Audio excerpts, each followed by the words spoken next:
Hello guys, welcome back to my channel drama series. Episode 21 तक की कहानी आपको पिछले वीडियो में बता चुकी हूँ, जिसका लिंक आपको मेरे वीडियो सेक्शन में मिल जाएगा। पिछले एपिसोड में हमने देखा था कि गुवई और मोमो मार्केट से घर के लिए सामान खरीदते हैं, फिर उसे सेट करके थक जाते हैं तो बेड पर ही दोनों सो जाते हैं और एक दूसरे को देखते हैं। फिर दोनों अचानक उठ जाते हैं तो मोमो नहाने का बहाना बनाकर वहाँ से चली जाती है। कुछ देर बाद मोमो नहाकर गुवई के रूम आती है और कहती है, तुम अब जा सकते हो नहाने के लिए, मैं बेडशीट सुखाने जा रही हूँ। तो गुवई कहता है, लाओ मैं हेल्प कर देता हूँ, और कहता है, तुमने दोनों बेडशीट धो दी, आज तुम कहाँ सोओगी। तो मोमो कहती है, कोई बात नहीं, मैं गद्दे पर सो जाऊँगी। तो गुवई कहता है, तुम मेरे कमरे में सो जाओ। तो मोमो कहती है, क्यों। तो गुवई कहता है, मेरा मतलब वो नहीं था, मैं गद्दे पर सो जाऊंगा, तुम मेरे कमरे में सो जाओ। तो मोमो कहती है, कोई ज़रूरत नहीं है। तो गुवई कहता है, जैसा तुम चाहो। आगे मोमो के कान में पानी चला गया होता है तो वो उसे निकालने की कोशिश करती है कि तभी वहाँ गुवई आता है। तो मोमो चौंक जाती है, जिस वजह से उसके कान में चोट लग जाती है। तो गुवई उसका कान देखता है कि तभी गुवई को निंग की बात याद आती है कि उसने कहा था कि मोमो का कान बहुत ही नाजुक है। तो गुवई उसके कान में फूंकता है। तो मोमो कहती है, तुम क्या कर रहे हो, किस तरह से देख रहे हो। तो गुवई कहता है, मेरे कमरे में सो जाओ। तो मोमो कहती है, मैं ड्राइंग रूम में सो जाऊंगी। तो गुवई कहता है, जाओ। तो मोमो कहती है, इसकी कोई ज़रूरत नहीं है। तो गुवई कहता है, मैंने सुना है कि तुम हमेशा सबसे अच्छे से पेश आती हो, लेकिन तुम हमेशा मुझसे परेशान क्यों रहती हो। तो मोमो कहती है, ठीक है, मैं तुम्हारे कमरे में जा रही हूँ सोने के लिए, और चली जाती है। पर उसे नींद नहीं आती तो वो बाहर आती है तो गुवई का भी वही हाल होता है। तो मोमो गुवई से पूछती है, तुम क्या कर रहे हो, सोए क्यों नहीं। तो गुवई कहता है, मुझे अपने रूम के सिवा कहीं भी नींद नहीं आती। आगे वो लोग एक ही रूम में सो जाते हैं पर उन दोनों को नींद नहीं आती। तो गुवई कहता है, मैं बाहर ही सो जाऊंगा, मुझे ऐसे नींद नहीं आएगी। तो मोमो कहती है, यहीं सो जाओ, मुझे तुम पर भरोसा है। तो गुवई कहता है, मुझ पर भरोसा मत करो। तो मोमो कहती है, फिर मैं बाहर सोऊंगी। पर गुवई उसे जाने नहीं देता और कहता है, यहीं पर सो जाओ। आगे मोमो गुवई को सोते हुए देखती है और स्माइल करती है। वेल, आगे की सीन मैं एक्सप्लेन नहीं कर सकती, वो आपको खुद ही देखकर समझना होगा। Well, next day momo office जाती है तो सीएनजी मोमो को गुड न्यूज़ देती है कि वो दोनों एडवर्टाइजमेंट में सिलेक्ट हो गई है। तो मोमो कहती है, सच में, चलो देखते हैं।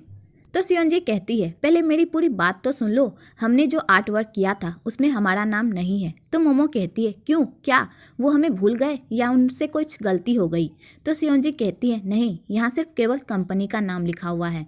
तो मोमो कहती है, बस बदल दो इसको। तो सियोंजी कहती है, हमने कंपनी के नाम को लिया है 4V क्रिएटिव डिपार्टमेंट से, वो इसे बदलने नहीं देंगे। तो मोमो कहती है, चलो मिस सा से इस बारे में बात करते हैं। तो सियोंजी कहती है, उसका नाम भी नहीं है तो हम उनसे क्या बात करेंगे, मुझे नहीं पता, बाद में हमारा मिलना होगा, मुझे लगता है हमें इस बारे में बात करनी चाहिए, चलो पहले उनकी सुन लेते हैं, और हम यही कर भी सकते हैं। इधर मोमो गुवई को कॉल करती है पर उसका फ़ोन बिजी होता है क्योंकि वो झाओ से बात कर रहा होता है, क्योंकि झाओ उससे कुछ क्वेश्चन पूछ रहा होता है।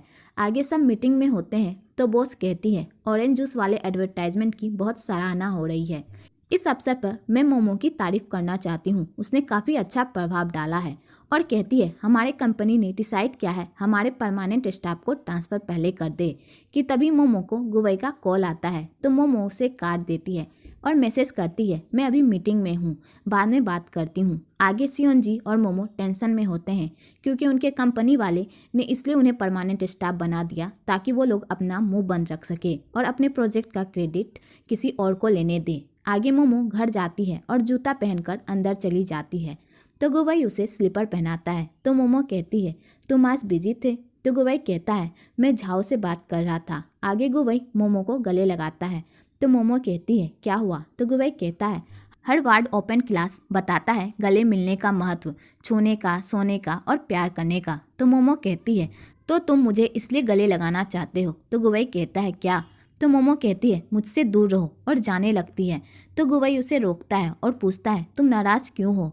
तो मोमो कहती है, तुम खुद सोचो। तो गुवई उसे किस करने लगता है तो मोमो उसे रोककर जाने लगती है तो एक्सीडेंटली वो लोग गिर जाते हैं कुर्सी पर। तो मोमो कहती है, तुम इसके अलावा तुम कुछ और नहीं सोच सकते। तो गुवई कहता है, क्या नहीं सोच सकता, सीधे सीधे बोलो, मुझे समझ नहीं आ रहा।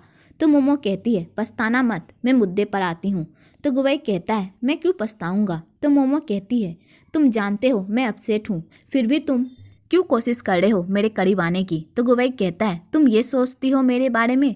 तो मोमो कहती है हाँ। तो गुवई कहता है भूल जाओ उसे, और गुस्से से चला जाता है। इधर मोमो भी गुस्से में रहती है।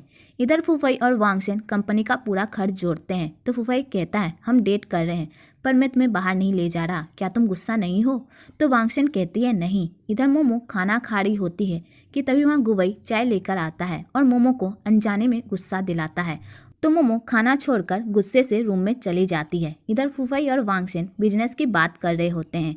तो वांगशन के मोबाइल पर मोमो का और फुफई के मोबाइल पर गुवई का कॉल आता है और दोनों साइड में जाकर बात करते हैं। इधर मोमो वांगशन को अपने कंपनी के बारे में बताती है और इधर गुवई अपने और मोमो के बारे में फुफई को बताता है। तो फुफई कहता है जाकर उससे माफ़ी मांगो। तो गुवई कहता है नहीं और कॉल कट कर देता है।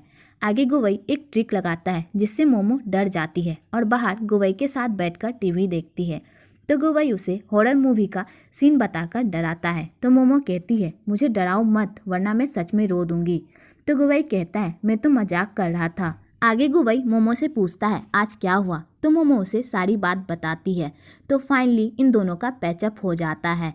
नेक्स्ट मॉर्निंग गुवई लैब जा रहा होता है। तो मोमो कहती है आज हमें डिनर पर जाना है तो मैं तुम्हें कैंपस में मिलूंगी। तो गुवई कहता है ठीक है। वेल आपको यहाँ फनी सीन भी देखने को मिलेगा। आगे प्रोफेसर जियांग एग्जाम का रिजल्ट बताते हैं और गुवई पास होता है। तो प्रोफेसर जियांग झाओ को कहते हैं गुवई तुमसे थोड़ा ज़्यादा मार्क्स लाया है। तो झाओ सैड हो जाता है। तो प्रोफेसर जियांग उसे समझाते हैं और कहते हैं इस बार नहीं हुआ तो क्या हुआ, अगली बार पक्का तुम पास होगे। आगे प्रोफेसर जियांग उन लोगों को फॉर्म देते हैं भरने के लिए और कहते हैं पूरी बॉडी का चेकअप कराना होगा तुम लोग को और टीका भी लगवाना होगा, उसके बाद ही तुम लोग जा सकते हो। तो गुवई कहता है ठीक है।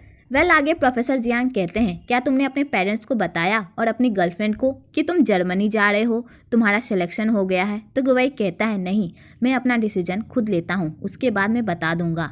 और यहीं पर एपिसोड 22 खत्म होता है। अगर आपको ये वीडियो अच्छी लगी हो तो एक लाइक ज़रूर करें और मेरे चैनल को सब्सक्राइब करना तो बिल्कुल ना भूलें।